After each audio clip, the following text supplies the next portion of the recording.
नमस्कार, आप सबका स्वागत है हमारे चैनल एके ट्यूटर पर। आइए आज हम लोग पढ़ने जा रहे हैं प्रत्यय।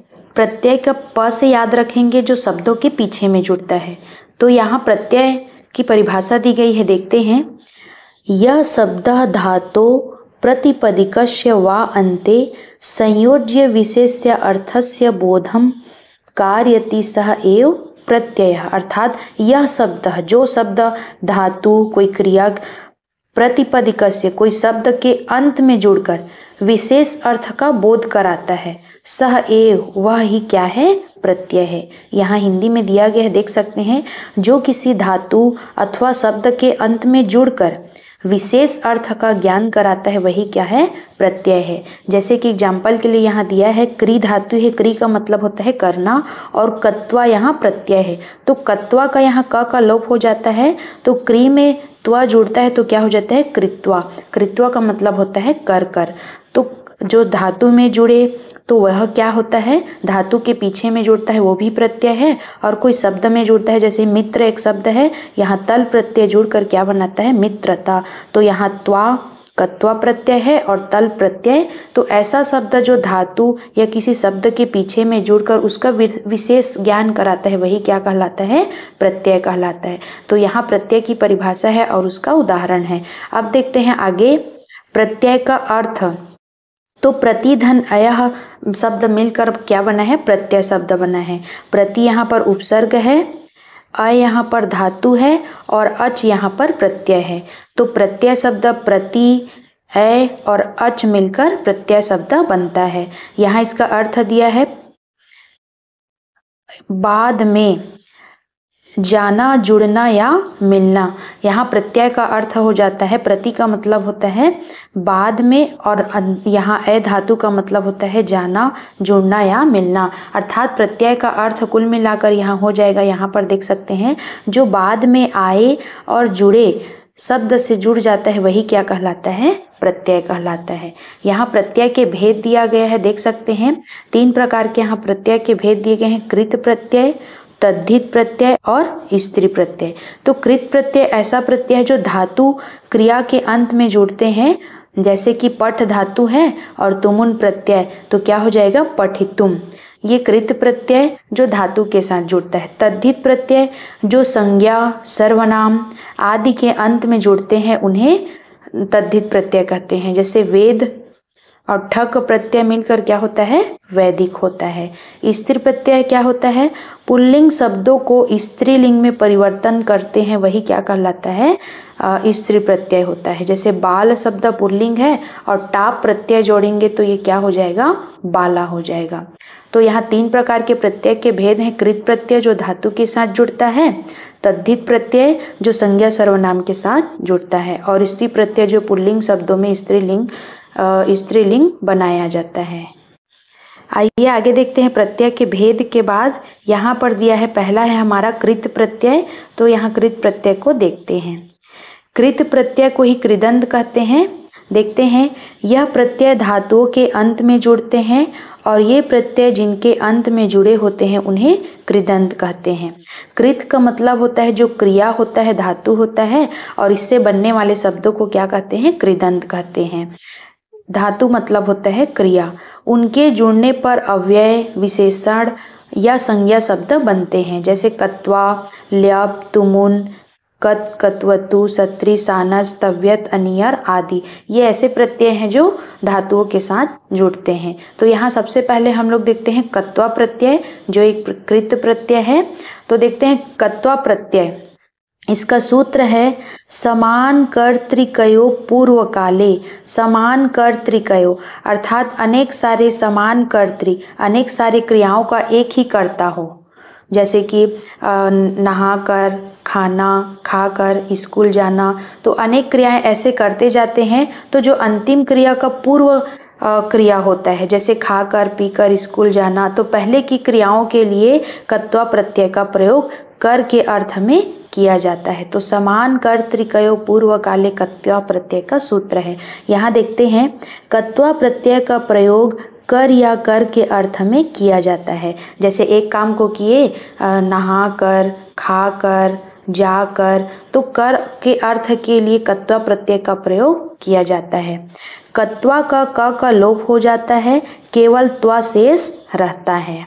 ये ध्यान रखेंगे, कत्वा में जो क है वो लोप हो जाता है, केवल त्वा शेष रहता है। यहाँ धातु से पहले उपसर्ग नहीं होता, सेट धातु से ईट का आगम होता है। यहाँ जितने भी सेट धातु हैं उसमें ईट का आगम होगा, माने ई का आगमन होगा।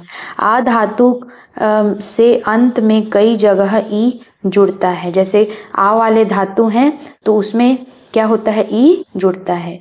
कत्वा पूर्वकालिक कृत प्रत्यय है, कत्वा जो है पूर्वकालिक कृत प्रत्यय है। यहाँ इसका ट्रिक दिया है, जिन शब्दों में आपको त्वा, ट्वा और ध्वा दिखे तो वहाँ पर कौन सा प्रत्यय डालेंगे, कत्वा प्रत्यय लगाएंगे।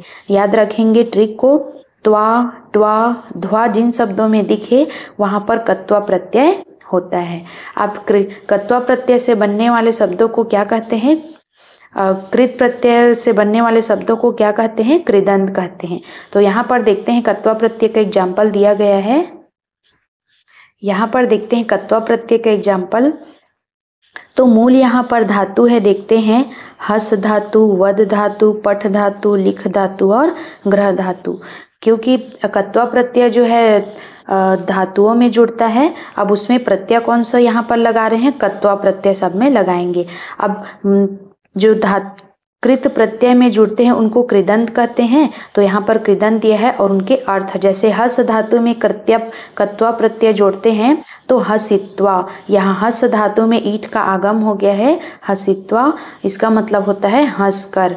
जहाँ पर कत्वा प्रत्यय होता है वहाँ पर इसका अर्थ कर या कर के अर्थ के लिए होता है, तो हसित्वा का मतलब हो गया हंसकर।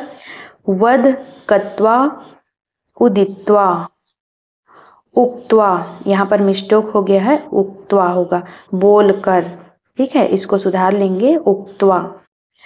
पठ और कत्वा पठित्वा, पढ़कर। लिख और कत्वा लिखित्वा, लिखकर। ग्रह और कत्वा गृहीत्वा, लेकर या ग्रहण करके। तो सब में अर्थ में आप देख पा रहे हैं कर या कर के अर्थ के लिए किया जाता है। तो ये क्या हो गया, कत्वा प्रत्यय आपका है। आगे देखते हैं, एक और यहाँ एग्जाम्पल दिया है, जैसे कि गम, गत्वा, दृष्टवा, नीत्वा, पीत्वा, जाकर, देखकर, लेकर और पीकर। तो जहाँ जहाँ पर कत्वा है यहाँ देख सकते हैं आप, गत्वा, ट्वा और ध्वा, ऐसे शब्द जहाँ पर दिखे वहाँ पर कत्वा प्रत्यय होता है। आगे देखते हैं, यहाँ पर ल्यप प्रत्यय है, ये भी एक कर और कर के अर्थ के लिए लिया जाता है, लेकिन कत्वा और ल्यप में क्या अंतर है उसको भी देखेंगे। ल्यप प्रत्यय कर या कर के अर्थ में इसका प्रयोग होता है। यह प्रत्यय का प्रयोग तब होता है जब धातु के पूर्व उपसर्ग का प्रयोग होता है।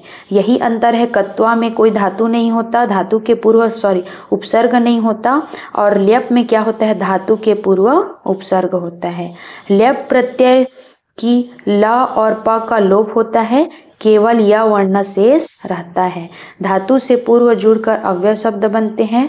ल्यप भी पूर्वकालिक प्रत्यय है, कत्वा भी पूर्वकालिक प्रत्यय है और ल्यप भी पूर्वकालिक प्रत्यय है। लेकिन क्या होता है, इसमें धातु के पूर्व में उपसर्ग जुड़ता है, उदाहरण में देखेंगे, और इसमें य शेष रहता है। यहाँ पर ल्यप में ला और प का लोप हो जाता है, केवल य शेष रहता है। यहाँ पर ट्रिक है, देखिए, सदैव आरंभ में उपसर्ग ल्यप प्रत्यय का य शेष रहता है। कोई भी हम लोग एग्जाम्पल को देखेंगे तो धातु से पूर्व, यहाँ उदाहरण में दे सकते हैं, धातु से पूर्व क्या है, यहाँ पर उपसर्ग है और यहाँ पर य शेष रहेगा। जहाँ भी य दिखेगा और उपसर्ग दिखेगा वहाँ पर ल्यप प्रत्यय होगा। यहाँ एग्जाम्पल के लिए देखते हैं, यहाँ देखिए भू धातु है और अनु उपसर्ग है।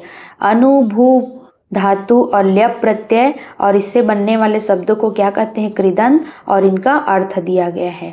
तो देख सकते हैं यहाँ पर अनु और भू धातु में ल्यप प्रत्यय का य शेष रहेगा, तो ये हो जाएगा अनु और भूय। अनु भूय का मतलब हो जाएगा अनुभव कर। आ उपसर्ग है, दा धातु है, ल्यप प्रत्यय है, आदाय, लेकर।